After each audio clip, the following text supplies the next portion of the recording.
Empowering students' pursuit of happiness should be the explicit primary purpose of education. This is the most moral purpose of education, and it is the most in keeping with our democratic ideals, because it treats children as ends in themselves, as beings with innate worth, by dedicating their education to their own deepest aspiration, rather than using them for the purposes of the state. Aristotle said, happiness is the only self-sufficient end. Everything we do is for the sake of happiness, while we want happiness for its own sake. Happiness is the deepest human aspiration. Of course, there's no consensus on what happiness is or how to get it, but it is useful to simply acknowledge that happiness is a highly desirable feeling.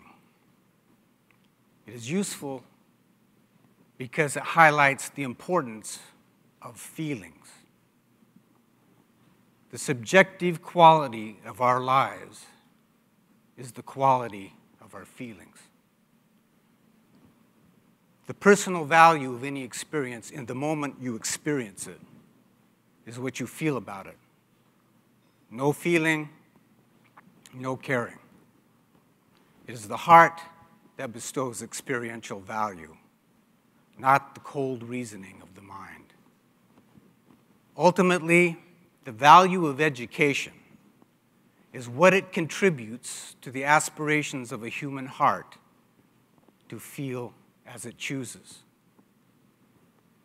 I grossly understate the case when I say that little we do in our schools is designed with this insight in mind. But what if it were?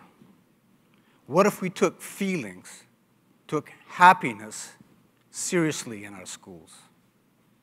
Would it make that much of a difference in kids' lives? It would make a big difference if we understood empowering their pursuit of happiness in terms of enhancing their ability to feel better than otherwise from moment to moment and in the long run. Can schools do this? Yes. Schools have done this. I see 5 main components of a happiness curriculum. Inner awareness, social awareness, mental practices to feel better, expression and engagement, and inquiry. Inner awareness, or mindfulness, is the foundation of a happiness curriculum. Awareness of feelings turns them into matters of choice rather than automatic reactions. You have to be aware of what you're feeling in order to consciously decide whether you want to keep feeling it or not. You have to be aware of the connection between thoughts and feelings in order to manage feelings. Feelings are not directly responses to our perceptions, to what's happening. They are responses to our interpretations, our judgments of what is happening. The art of managing feelings is essentially the art of managing judgments. Another benefit of inner awareness, or mindfulness, is that when you consciously observe an emotion, you reduce its power to control you. You gain a measure of emotional independence. And inner awareness introduces an intrinsic motive, an internal reward for being kind, generous, and helpful, for treating others well, and thinking well of others. It feels good to do good. It feels good to think well of others. And the opposite is also true. In the accounting of the heart, how you treat others and how you think of them is instant karma. You immediately reap what you sow.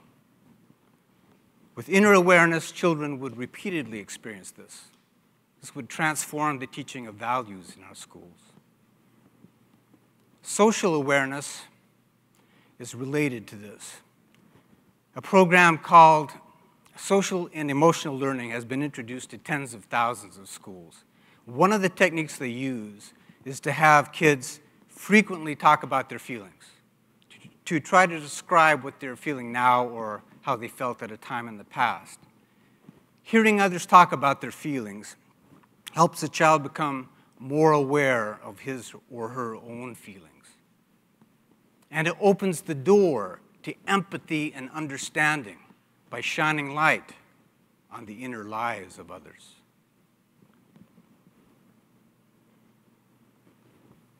Children should also learn mental practices to feel better. There are many of these, but I'll just mention a few. Mindfulness is the most important. Through mindfulness, you get off a train of negative thoughts and you smell the roses of the present moment. Visualization of a calming place or situation can bring relief in a time of stress or distress.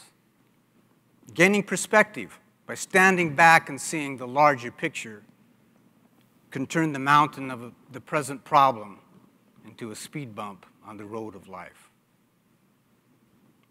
And practicing gratitude and forgiveness puts you in a positive state of mind and a positive state of feeling.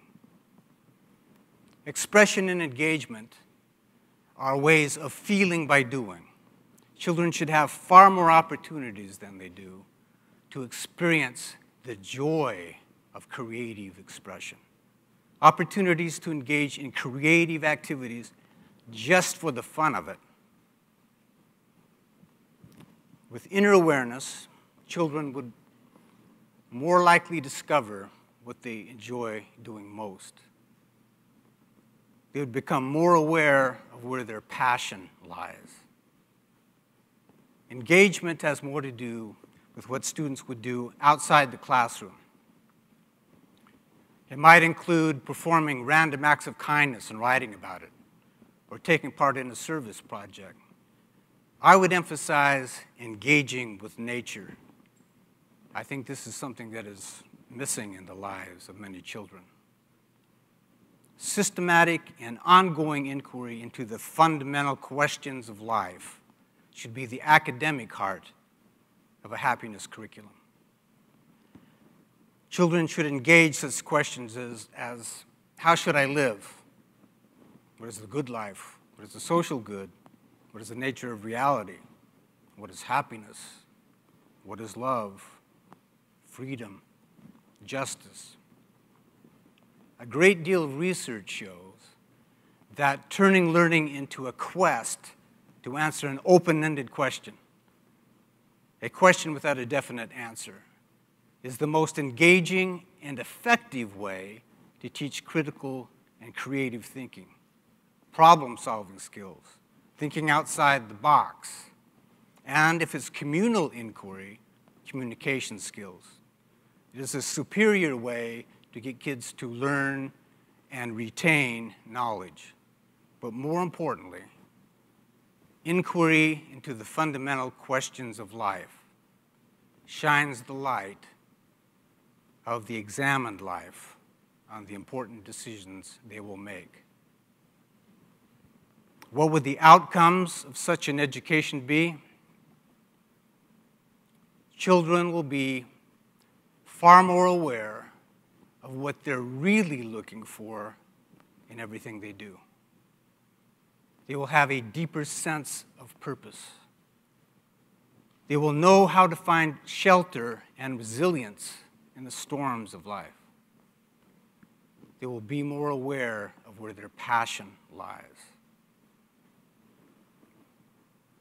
They will understand themselves better, and they will understand others better as well. And this will enrich their relationships. They will know the joy of kindness, generosity, and helpfulness. And this will also enrich their relationships. They will have the light of the examined life to illumine their paths. And the fruits of a happiness education are immediate. Kids won't have to wait until they're grown up to taste the fruits of their education. If improving children's chances for happiness is our aim, there are no more important outcomes of education than these. But would happiness education have a snowball's chance of ever being implemented in our schools? I address this question extensively in my book, Educating Angels, Teaching for the Pursuit of Happiness. The short answer is everything I just mentioned has been implemented in some schools to some extent. And more people and organizations are calling for making happiness the purpose of education. But the success or failure of the cause of happiness education depends on its moral appeal. All the great social causes of the past, the causes of freedom and equality, the ending of slavery, the emancipation of women, the extension of civil and human rights, overcame ferocious resistance because they appealed to people's better angels. They appealed to a higher sense of morality. They appealed to people's hearts. I chose the title Educating Angels for my book because it introduces the core moral argument. If we thought our children had the worth of angels, we would more likely honor their worth by dedicating their education to their own aspirations first and foremost, rather than using them as means to serve the national economy. Our children may not be angels, but they are miracles of the universe. If we can improve their chances for happiness in our schools, if we can improve the moment-to-moment quality of their lives, how could we morally refuse to do so? To so refuse would betray our children, betray our ideals, and betray our own hearts. More and more people will hear this. The happiness education movement will grow. And one day, happiness education will be part of the public debate on the future of our schools. And one day, it will win the debate. Awakened hearts shall not forever be denied. Thanks for lending an ear.